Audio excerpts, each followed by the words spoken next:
boys and girls. Today we're going to be doing our reteach on lesson 8.9.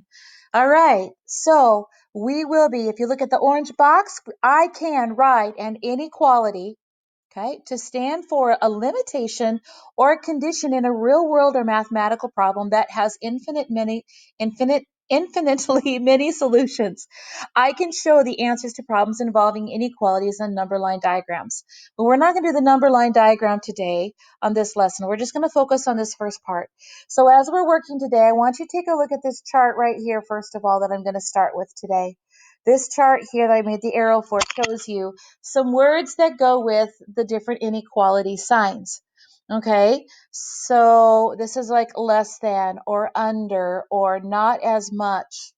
Okay, the one below it has less than or equal to. Remember, it can actually equal. At most, no more than. And across, you've got greater than, over, more than, and greater than, equal to, at least, and no more, no less than. So we're going to be working again with word statements like we've been doing in this chapter, but now we're going to focus on that inequality side. So let's take a look at the problem here in your notes. It says passengers at least 12 years old pay full price for train tickets. Write an inequality to represent the situation. Okay, so step one, we're going to choose a variable, okay? Use A to represent age, okay? We're going to start with A. All right, step two says we're going to choose an inequality symbol. At least 12 years old. At least was up here. Where's at least at? Do you see it anywhere, anybody? Okay, at least is right here in this chart. See where I'm marking it? So I'm going to be using this symbol. A has to be greater than or equal to, and then the number that is in the actual problem is 12. So A has to be greater than or equal to 12.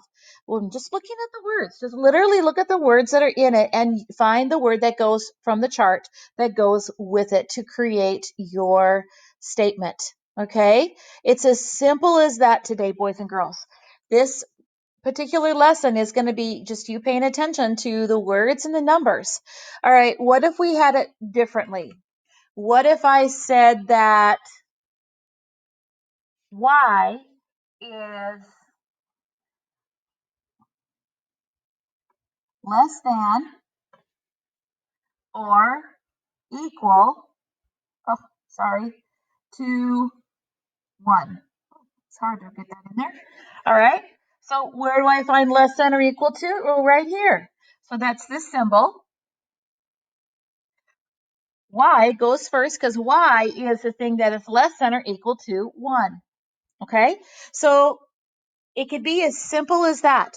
You can write these yourself. If you're writing one, if you have a Y and you have this symbol in 1, you just say it as it is. Y is at most 1. Okay, or Y is no more than 1. It could be done several different ways.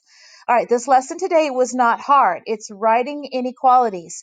Use your charts that you've been given, all your notes in your math book, and use this information to help you to know how to write your inequalities.